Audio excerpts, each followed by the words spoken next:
Bonjour Pascal Stanislas. Bonjour Fanny. Merci beaucoup d'être avec nous. Alors j'ai entre les mains ce très beau livre.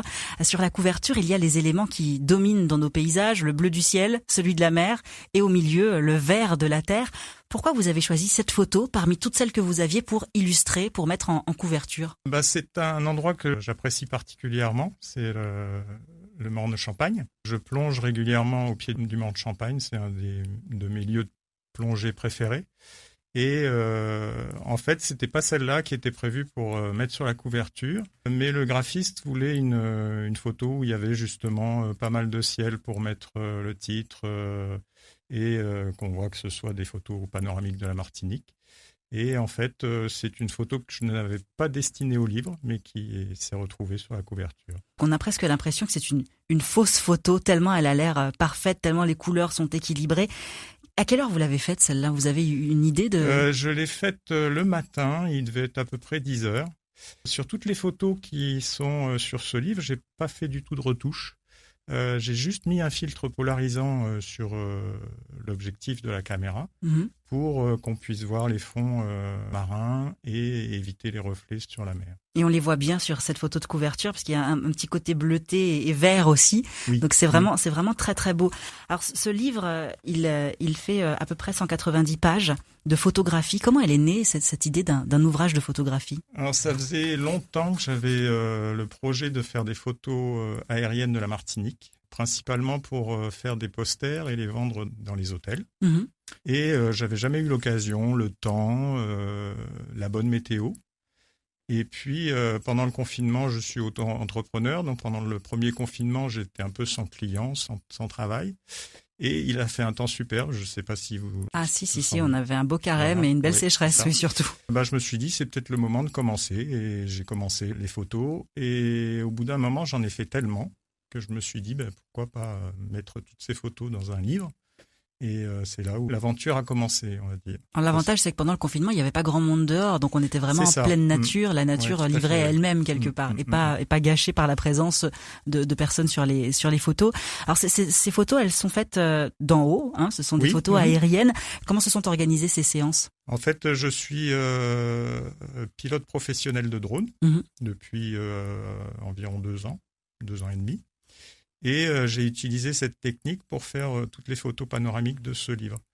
Parce que je trouve que la photo panoramique rend bien ce qu'on ressent quand on vole au-dessus de la Martinique en petit avion. Je suis pilote privé aussi. Et j'ai survolé de nombreuses fois la Martinique. Et c'est ce que j'ai voulu représenter dans mon livre. C'est voir ce qu'on ressent quand on vole au-dessus de la Martinique. Mais pour le coup, ça aurait été compliqué de faire les photos et de piloter l'avion en même temps, donc c'était peut-être plus facile. Oui, c'est un peu difficile, il aurait fallu que je trouve un pilote. En avion, on n'a pas la possibilité de faire de la photo panoramique, parce que pour chaque image, en fait, il y a 21 prises de vue, il y a 21 petites photos qui sont collées pour faire chaque panoramique. D'accord. Ce livre, c'est une déclaration d'amour à la photo et à l'aviation, qui sont vos deux grandes passions, et puis surtout à la Martinique. Alors, vous n'êtes pas né ici. Quelle est votre histoire avec cette île, véritablement ? Je suis né à Madagascar, donc une autre île, on va dire, un peu plus grande que la Martinique. Oui. Et je suis arrivé en Martinique il y a à peu près 30 ans. Je suis venu en vacances d'abord, et j'ai adoré. Donc, je suis revenu pour essayer de trouver du travail et en me disant, moi, je vais rester 1 an. Et ça fait 30 ans. Finalement, voilà. Donc, vous êtes tombé amoureux. J'ai retrouvé un peu de mon enfance à Madagascar. Les paysages, évidemment, mais aussi la gentillesse des Martiniquais, la joie de vivre. Voilà, c'est ce qui m'a plu dans cette île et voilà pourquoi j'y suis resté jusqu'à maintenant. Et je ne pense pas que je vais partir tout de suite. Vous avez écrit quelques lignes sur votre parcours d'ailleurs sur les dernières pages de cet ouvrage, en français, en anglais et en créole. Alors comme les descriptions des différentes parties de l'île que vous faites au fil des pages, c'était important pour vous d'y mettre du créole ? Oui, parce que moi je ne parle pas créole, je le comprends. Depuis le temps que je suis à la Martinique, je le comprends et je trouve que c'est une très belle langue, très imagée. Il y a plein d'expressions et je pense que c'est pour ça que je ne le parle pas encore. Je pense qu'il faut connaître pas mal d'expressions pour pouvoir le parler. Et ça me paraissait important, de mettre le créole dans le livre. Une petite anecdote, normalement, c'est Pipo Gertrude qui devait faire la préface et les textes. puisque c'est un ami qui est pilote privé, pilote professionnel de drone, et je pense que lui, c'était quelqu'un qui aurait pu faire des textes magnifiques. Malheureusement pour moi, mais heureusement pour lui, il était en studio, donc il n'a pas eu le temps de me donner les textes à temps pour la parution du livre. Et qui s'en est chargé alors ? J'ai fait les textes, bon, il n'y en a pas beaucoup, mais justement j'ai voulu qu'ils soient en créole. J'ai trouvé une jeune fille qui donne des cours de créole, qui n'avait jamais fait ça non plus, et qui m'a dit, banco, moi j'essaye. Ça s'est très bien passé, et elle m'a fait toutes les traductions en créole. Vous avez édité ce livre à compte d'auteur. Pourquoi ? Oui, c'est une auto-édition pour plusieurs raisons. Déjà, je voulais qu'il ressemble à ce que je voulais. Quand on prend un éditeur, on n'est pas sûr que l'impression, la finition soit vraiment comme on veut, parce qu'on n'a pas tout à fait la main dessus. Donc c'est ce qui m'a vraiment décidé à faire le livre moi-même. Il est réparti en 4 chapitres. Alors il y a le sud, le centre et le nord et le nord Caraïbes, le centre et le sud des Caraïbes. Vous avez essentiellement fait des communes littorales. Alors, j'ai entendu certains de mes collègues, quand je leur ai montré l'ouvrage, se plaindre, on voit pas du Cos, on voit pas le Gros-Morne, on voit pas Saint-Joseph. Pourquoi vous avez ciblé le littoral ? Où est la campagne ? Alors, la campagne, elle est présente. Il y a quand même Rivière-Salée, parce que je suis de Rivière-Salée, donc... Vous avez commencé chez vous ? Voilà. Non, j'ai terminé par Rivière-Salée. C'était la fin. En fait, le littoral se fait assez facilement parce que il n'y a pas beaucoup de relief et le gros problème dans la prise de vue aérienne, c'est les nuages.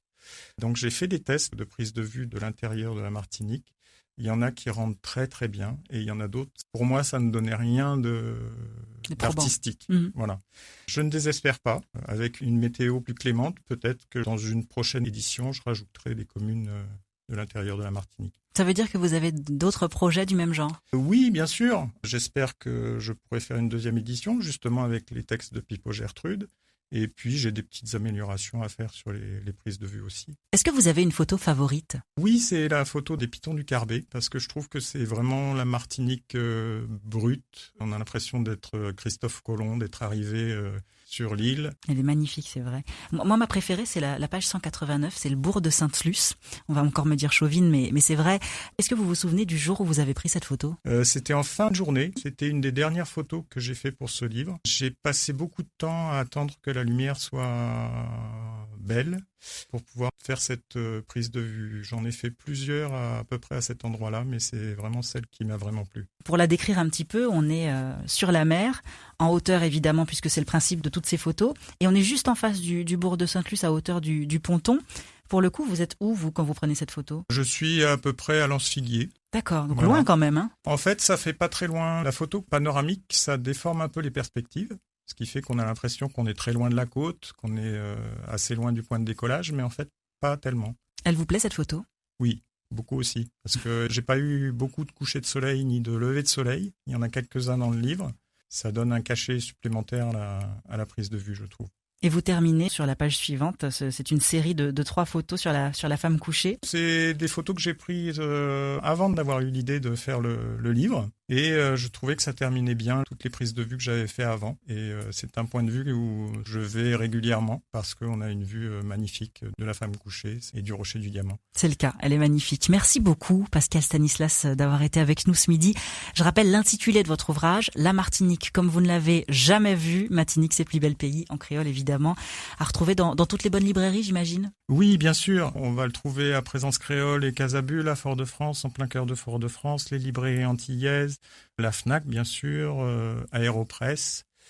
Et puis, dans un endroit qui est un peu atypique, c'est un espace drone à Microforce, parce que je m'en suis occupé pendant 1 an. Donc voilà, c'est un petit clin d'œil à tous mes clients que j'avais dernièrement. Merci beaucoup Pascal Stanislas, belle journée à vous et longue vie à cet ouvrage. Merci encore. Merci beaucoup Fanny.